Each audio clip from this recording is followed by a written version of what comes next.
Hey everyone, welcome back. After a week off, we are back with another wrestling review. With me once again, we have Campo.Reviews, the man who reviews movies, TV shows, wrestling, everything else in between. Today we are doing New Japan. Once again, New Japan had their second ever historic crossover. Not as historic as the first, but it was still pretty good. Um, Before we get into that, though, I just want to remind you guys, make sure to leave a like on this video, help that algorithm, throw a couple comments down there. 10 subs away from 350. Let's hit that before the end of the year, guys. We're a month away. Let's try to get it. One more thing, little business to take care of. Buddy of mine, Sean, he wrote a novel.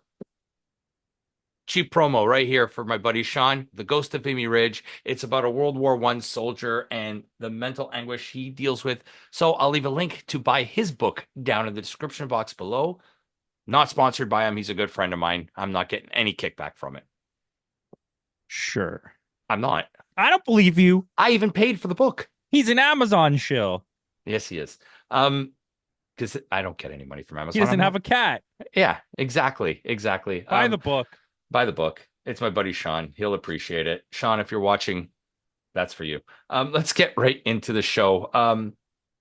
Hanako versus and Aya Sakura against Rana Yamagi and Sayaka Kurata. People I haven't seen in a long time. Yeah. So what happened here is there was a match Mm-hmm. With four women. for women. They were women. Hanako That's was it. the only one I knew. That's about it. Yeah. Yeah. The other thing I want to mention too is Hanako is huge. She's 6 feet tall. Hanako, what? Is 6 feet tall. His Oh earbuds yeah. fell out. They mentioned that she was tall. Yeah. But we'll go into our next match. Our second match is Cosmic Angels, Tam Nakano and Sari Ano against Godzai, Shuri, and Tomoka Inaba. Forceful card push. For Tam. Too much in the way of a New Japan match where it's just like we need to get all these people on the card. Oh, guess what? Chaos and Bullet Club don't like each other. Okay. Yeah. Irrelevant. What does that have to do with Tam and I'm gonna be honest with you. I don't know if we're gonna feel the same by the time we get to the end of this pay-per-view. Okay. But the Cosmic Angels do win. This is just a push for Tam because the championship is not on the line, so they had to get her on the card somehow. Isn't she also the tag champ? I don't even know what Tam does anymore. I feel like she's not relevant in the same way that she used to She be. used to be. With that, we are getting a Neon Genesis, Azumi, Miyasera, and Miyu Amaski against Hate members Konami, Rina, and Ruka. The last match had Shuri, right? Yeah. So there was the one thing where they did that crazy pin that was like a roll up, and then she put her legs down on top of the other girl's Yes, legs, that which was was like the Tam. most nuts thing I've ever seen. Yeah. And also the guy kept calling her Siri. Siri, yes. Yes, Like because he it really was Walker. emphasized the C. It was Yeah, Walker Bueller, it was whatever the Walker, hell his yeah. name is. Ian Fake Riccofoni. Yeah. Anyways, back to this match. Yeah. I really like Neon Genesis as a Mm-hmm. group.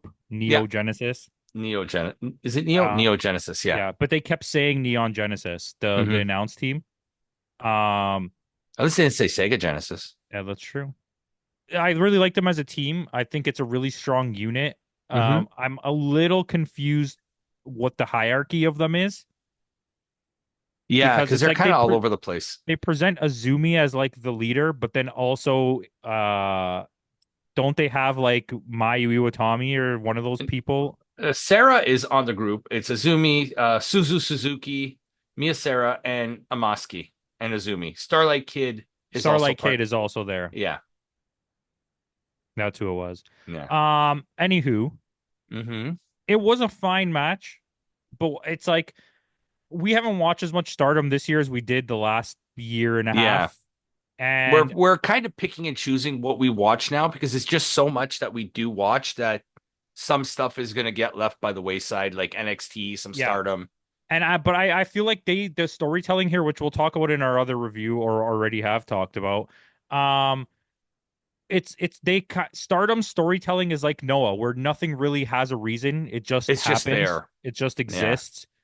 And I don't know, it's hard to follow in a yeah. sense. Like, and I'm not one that's big on stories to begin with, but Let the in-ring work speak for itself. Yeah, yeah, but it's kind of like when you jump into something and there's no reason for anything, it's just like, and this event is created in a way that it's not even here to tell you storylines. It No, it's literally just just exists to put on put matches. on matches. I think also what it hurts it is we're so used to watching Stardom in Japanese, so when they do the English commentary, it kind of throws me off. Yes, and also a huge thing that throws me off. We're very sidetracked at this point, but Hmm. I could care less. Um, the actual Stardom English team, which is Xena and That that other guy, guy, Matthew something, I think. just kept they weren't like getting up and leaving, but they just wouldn't talk for like No, 15 they minutes did at a get up and time. leave. If when they show the commentary team, they just show Xena just walk up and get up and walk away. Really? Oh yeah. I thought it was so weird because it would be Chris Charlton's not there. It's just Riccofoni talking by No, Chris himself. Charlton was there. I know, Chris Charlton but was, yeah. it would be Ian Riccofoni talking by himself. Then all of a sudden, some other random dude. Then it would be him, the random dude, and Chris Charlton. Then all of a Yeah. sudden, the random dude would stop talking, and then Xena would start talking, and then it would just be just Chris Charlton talking Maybe by they only himself had for like 10 maybe minutes. they And you're only like, had two sets of headphones and they kept just swapping them back and I don't forth. know. It was the oddest commentary I've ever experienced. It wasn't bad. It's still Just better than Veda Scott. it was not bad at all. It was Yeah, just no. super odd the way that people just It kept was awkward, randomly yeah. talking, and you're like, oh, I forgot this person's here. Yeah. It was a four-man booth and we didn't even know it was a four-person booth. Yeah, because they don't tell you. They would just No. someone will just stop talking for 20 minutes, But in the end, Azumi does get the pin on this match. which they obviously they're trying to go somewhere with that. Yeah, and we'll explain what happens later on the show. So we'll go into our fourth match of the night, which was the United Empire members Jeff Cobb, Caleb Newman, and Francesco Akira against Toriano, Tiger Mask, and Bolton Oleg. Waste of time. Huge Yeah. waste of time. One of the worst matches of the night, maybe the worst match of the night.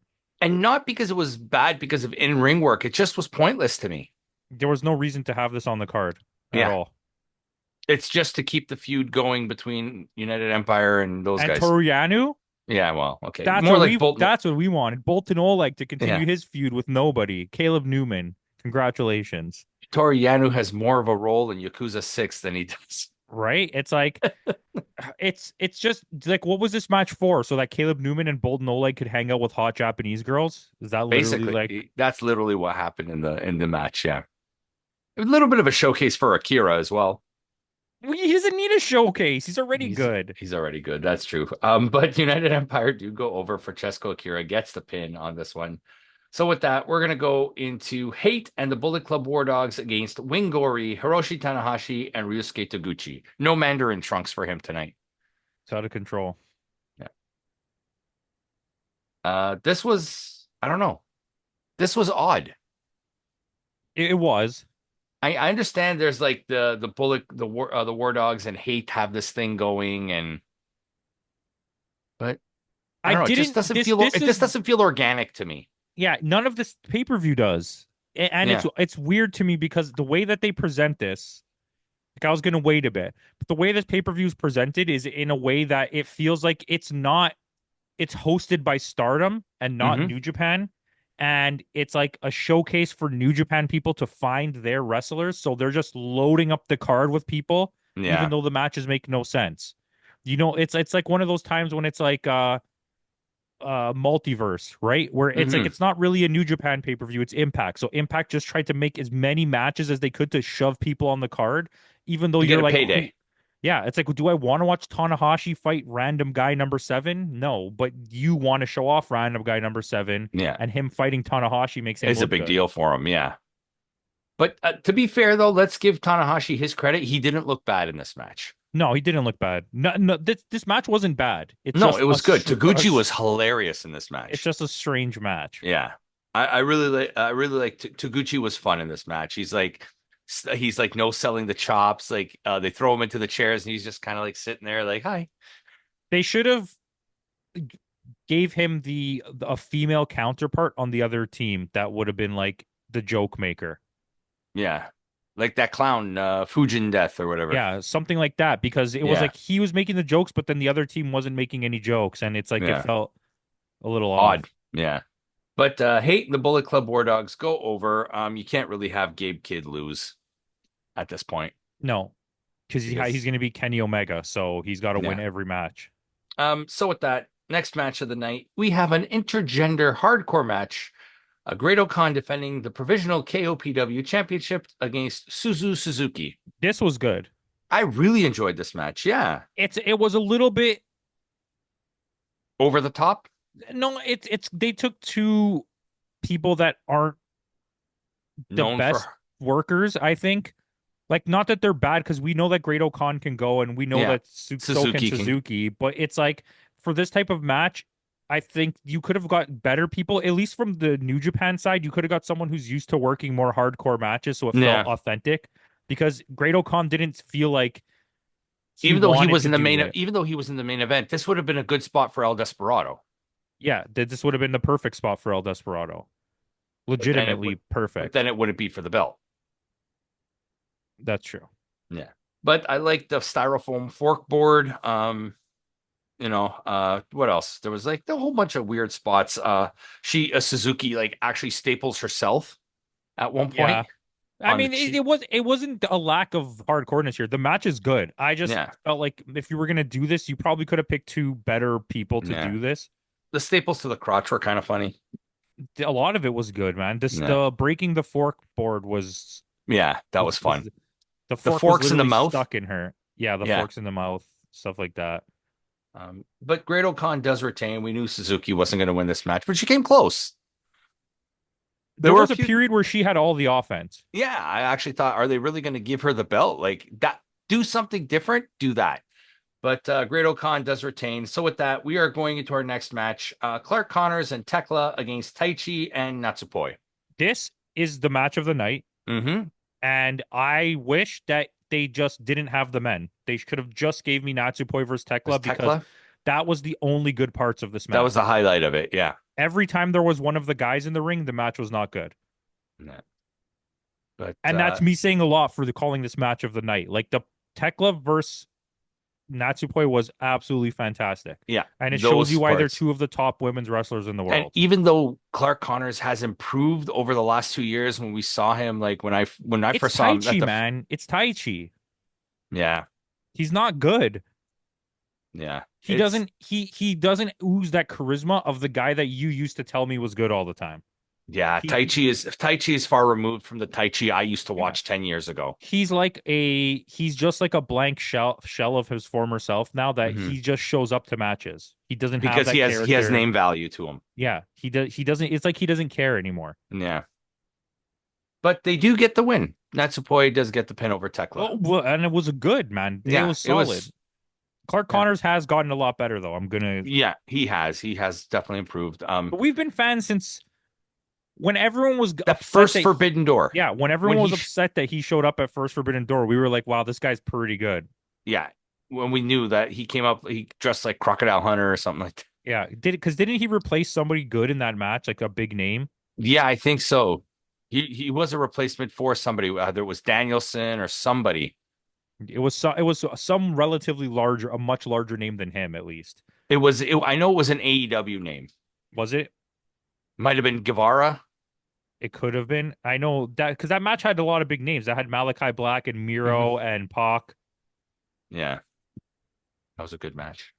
But with that, going into our next going into our next match, Momo Watanabe challenging Mayu Iwatani for the IWGP Women's Championship. Even in this match, they mentioned that Iwatani has not really defended this belt. Yeah, and they verbally had to do a lot to defend her because they knew that, like, she hasn't done much. No, she hasn't. She's been injured for most of her reign, and they didn't want to take the belt away from her for some reason. And anytime you have her facing an opponent that is equal to or lower than her caliber, she can't have a good match. She needs someone else that's like a Julia level of wrestler to make the match good. And this match was a good example of that. This match was still good. I'm not going to say this carried by Momo. Match. But yeah, it's her selling is what makes Mayu good. Yeah. She's really good at the acting part of wrestling, but her in-ring work is such basic. It's average.